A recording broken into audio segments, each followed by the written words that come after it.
నమస్తే welcome to I news. Deputy CM గా బిజీగా ఉంటూ కూడా పవర్ స్టార్ పవన్ కళ్యాణ్ నటించిన ఓజీ సినిమా అభిమానుల అంచనాలను 100కు 100% అందుకున్నదనే టాక్ వచ్చింది.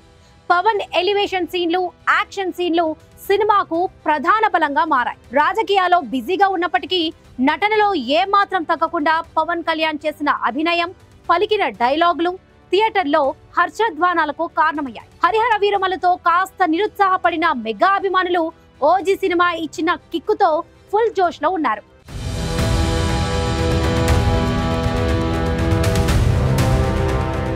Power star Pawan Kalyan OG సినిమాతో మరోసారి తన మార్క్ చూపించారు. ముఖ్యంగా యాక్షన్ సీన్లలో తనకు తానే సాటి అని నిరూపించుకున్నారు. రాజకీయాల్లో నిత్యం బిజీగా ఉంటూ కూడా తన నిర్మాతకు ఇచ్చిన కమిట్మెంట్ కోసం, తన అభిమానుల కోసం పవన్ పడిన కష్టం, తపన సినిమాలో ప్రతిబింబించింది. ప్రతి సీన్ లో పవన్ కళ్యాణే ప్రధానంగా కనిపించడంతో అభిమానులు పండుగ చేసుకున్నారు. ఒక్క మాటలో చెప్పాలంటే ఇది పవన్ కళ్యాణ్ అభిమానుల సినిమా. పవన్ కళ్యాణ్ ఎలివేషన్ సీన్లకు తమన్ అందించిన బ్యాక్గ్రౌండ్ మ్యూజిక్ మోత మోగించింది. ఫ్యాన్స్ కేకలు, విజిల్స్ తో థియేటర్లు దద్దరిల్లాయి. సినిమా కోసం 37 రోజుల పాటు కాల్ షీట్లు అడ్జస్ట్ చేసిన పవన్ కళ్యాణ్ అంత తక్కువ సమయంలో ఎక్కువ గంటలు పనిచేసి మరి ఓ మాస్ మసాలా చిత్రాన్ని అందించారు.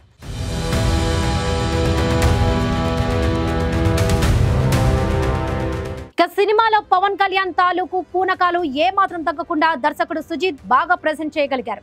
ఇక కథ విషయానికి వస్తే పవన్ కళ్యాణ్ ఓజాజ్ గంభీర్ పాత్రలో కనిపిస్తారు. దీనిని షార్ట్ కట్ లో ఓజీ అనే పేరు. జపాన్ లోని లెజెండరీ సమురాయ్ క్లాన్ కు చివరి వారసుడు. అతని సతీదేవ్ పాత్ర పోషించిన ప్రకాష్ రాజ్ దత్తత తీసుకుంటాడు.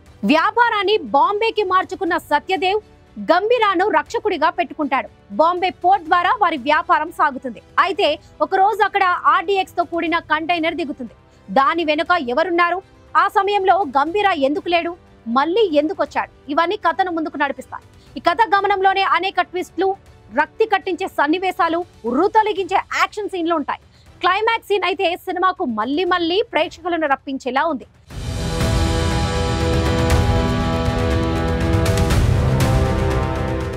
చాలా రోజుల తర్వాత అసలు సిసలు పవన్ కళ్యాణ్ ని చూస్తున్న అనుభూతి కలుగుతుంది. పోలీస్ స్టేషన్ సీన్ వంటి చోట్ల నటుడిగా తన సీనియారిటీ, అనుభవం కనిపిస్తాయి. ప్రియాంక అరుల్ మోహన్ చిన్న పాత్ర అయినా ఆ పాత్రకు తగినట్టు సరిపోయింది. Bollywood star Emraan Hashmi negative role తో కొంత కొత్తదనం తీసుకొచ్చాడు. శ్రీయారెడ్డి డీసెంట్ రోల్ లో కనిపించారు. ప్రకాష్ రాజ్ గురించి చెప్పేదేముంది? తమన్ బీజిఎం సినిమాకు పెద్ద ప్లస్ పాయింట్. ప్రతి సీన్ ను బాగా ఎలివేట్ చేశాడు. Pawan Kalyan screen presence, Thaman BGM, action choreography plus పాయింట్లు.